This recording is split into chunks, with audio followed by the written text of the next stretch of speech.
जय श्री राम। तब मुनीस रघुपति गुण गाथा, कहे कछुक सादर गर्ग नाथा। ब्रह्म ज्ञान रत मुनि विज्ञानी, मोहि परम अधिकारी जानी।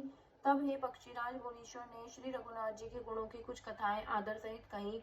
फिर वे ब्रह्म ज्ञान परायण विज्ञानवान मुनि मुझे परम अधिकारी जानकर लागे करन ब्रह्म उपदेशा। अज अद्युत अगुण हृदय सा, अकल अनिस अनाम अरूपा। अनुभव गम्य अखंड अनूपा।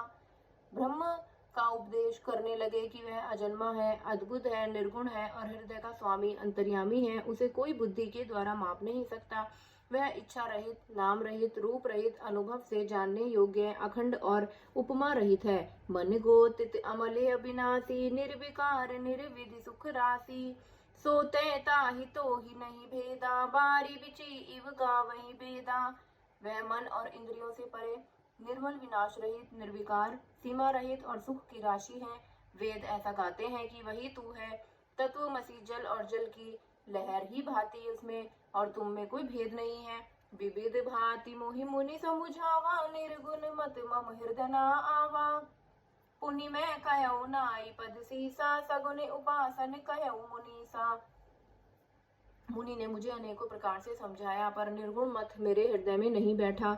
मैंने फिर मुनि के चरणों में सिर नवकर कहा, हे मुनीश्वर, मुझे सगुण ब्रह्म की उपासना कहिए। राम भगति जल मम मन मीना, खिमि बिल गाई मुनीस प्रवीणा। सोई उपदेश कहऊ करि दाया, निज नयन नहीं देखऊं रघुराया। मेरा मन राम भक्ति रूपी जल में मछली हो रहा है, उसी में रम रहा है। हे चतुर्मुनीश्वर, ऐसी दशा में वह उससे अलग कैसे हो सकता है। आप दया करके मुझे वही उपदेश उपाय कहिए, जिससे मैं श्री रघुनाथ जी को अपनी आंखों से देख सकूं। भरी लोचन बिलो की अब देसा, तब सुनऊ निर्गुण उपदेशा। मुनि पुनि कही हरि कथा अनूपा, खंडी सगुन मत अगुण निरूपा। पहले नेत्र भरकर श्री अयोध्या नाथ को देखकर तब निर्गुण का उपदेश सुनूंगा।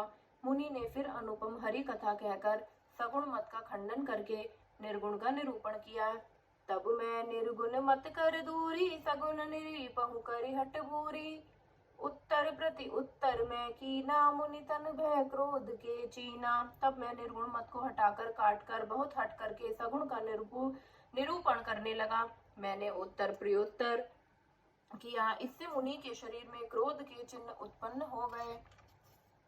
सुनु प्रभु बहुत अवज्ञा किए, उपज क्रोध जय नहीं के हिए। अति संघर्षन जो कर कोई, अनल प्रगट चंदन ते होई। हे प्रभु सुनिए, बहुत अपमान करने पर ज्ञानी के भी हृदय में क्रोध उत्पन्न हो जाता है। यदि कोई चंदन की लकड़ी को बहुत अधिक रगड़े तो उससे भी अग्नि प्रकट हो ही जाएगी। जय श्री राम।